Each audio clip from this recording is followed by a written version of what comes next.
The world went white at 2,000 feet. One moment I had the lights of the highway below me and a patient in the back fighting for his life, and the next there was nothing. No horizon, no ground, no sky, just the gray inside a cloud I never should have been in. And I put my eyes on the instruments and flew us out of it the way 20 years had trained me to.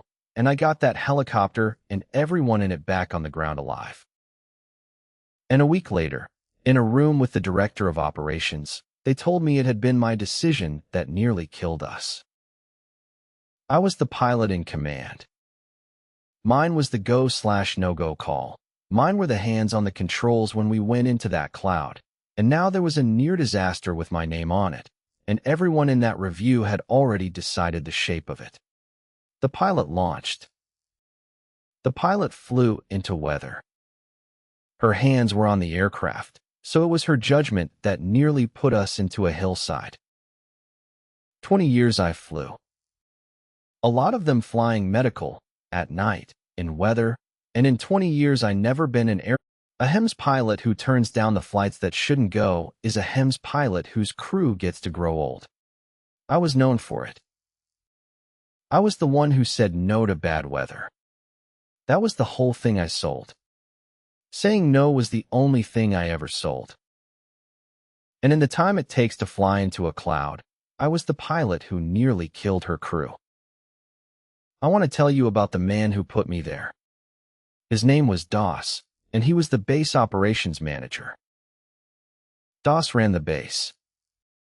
He answered for the numbers, the flight volume, whether the transports came to us or went to the service across the valley, and our numbers were down. And that night the call came in, a real one, a patient who needed to move, and I did what you do. I pulled the weather and I ran the risk assessment, and the weather was below our minimums. Below the number that is the line. And I declined the flight. I turned it down, on the record, the way you're supposed to. And Doss got on the phone. He told me the ceilings were probably better than they looked. He told me the service across the valley would take the flight and the patient and the credit. He told me the base couldn't keep losing transports. And he pushed, until I did the thing I had spent 20 years never doing. I let a man on the ground talk me across a line I had already said no to. I launched. And the weather was exactly what the minimum said it would be. We hit it climbing out, the ceiling came down onto us, and I lost the horizon and went inadvertent IMC with the patient in the back. The single most dangerous thing that happens to a helicopter pilot, and I flew the instruments and I got us out and got us down.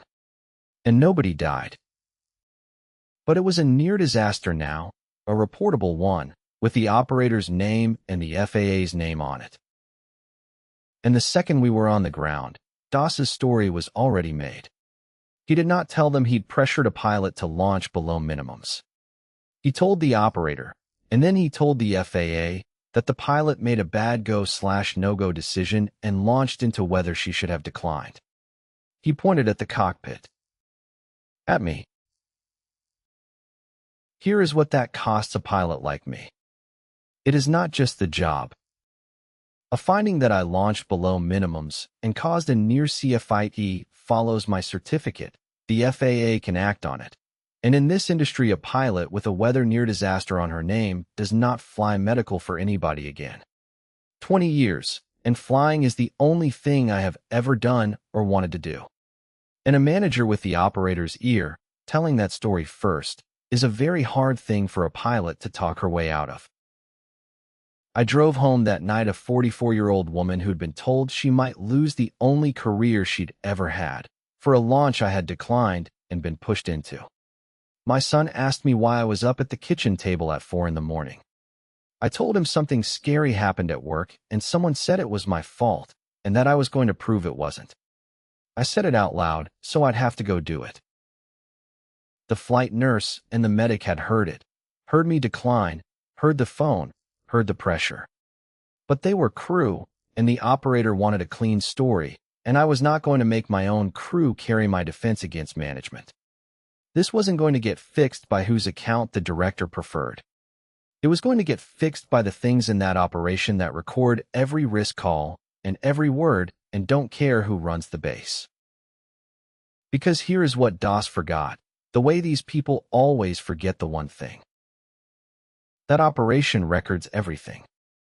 The aircraft logs its flight data and its health monitoring parameters, the climb, the moment I went into the weather, the recovery. The operational control center logs every dispatch, the weather I pulled, the risk assessment I ran, the score it came back with, and the decline I entered. And the phone line between the base and the pilot is recorded. Every word DOS said to me. The systems do not care about the numbers, and they do not care that DOS is the manager. They just keep what happened and who said what. So through the investigation, and with my union pushing, we pulled all of it. The flight data, the dispatch and risk log, the recorded comms. And we put them on one timeline, that night, laid out to the minute. The dispatch log showed the weather below minimums and my risk assessment coming back a decline. My decline, entered, timestamped, before any wheels left the ground. The recorded line had DOS, in his own voice, telling me the ceilings were probably fine and the other service would take it and the base couldn't lose the flight, pressuring me across the line I'd drawn.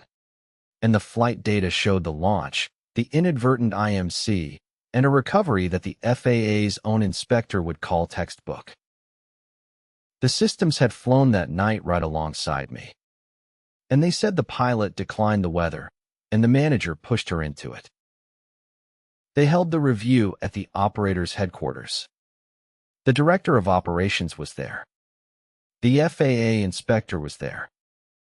DOS was there, in a press shirt, still sure that a manager's word beats a pilot's, the way it usually does. My rep put the dispatch log and the recorded comms up on one timeline, and we didn't argue. We played it. My decline. DOS's voice, pushing. The launch. The weather. The recovery. The FAA inspector asked DOS one question. He asked him why, when the pilot had declined the flight for weather below minimums, the aircraft launched anyway. DOS didn't have an answer because it was on the recording in his own voice. The flight nurse, hearing the tape back me up, said out loud that the manager had pressured me to fly. And I watched it land on DOS in front of the director and the federal inspector. The moment he understood that the operation had been recording the entire time, and the recorders don't feel the pressure of a down month and don't care who runs the base. They cleared me completely. My certificate was never really in danger once the dispatch log and the comms were in front of the FAA. The record had me declining the flight and being pushed into it. I went back on the line, with the back pay, and a finding on the record that the pilot's go/no-go was sound and the launch resulted from operational pressure below minimums. The operator reinforced the one thing that keeps HEMS crews alive, that the pilot's decision to decline is final and free from pressure, and that no one in operations gets to lean on a weather call. My crew was supported and never made to feel they'd imagined it. And DOS was removed from the base, faced an action of his own, and answered for pushing a launch below minimums, the exact decision he'd tried to hang on me. I still fly medical. Still at night, still in weather, and I still decline the flights that shouldn't go, and I have learned to hang up the phone on anyone who tries to push me across that line. And sometimes on a clear night, the patient stable and the lights of home coming up under the nose, I think about how the whole time they were calling me the pilot who nearly killed her crew, the thing that was going to save me was recording quietly in the aircraft and the dispatch center, keeping every call and every word. I built 20 years on knowing how to say no. It turned out the recorders had been keeping that record right alongside me the whole time.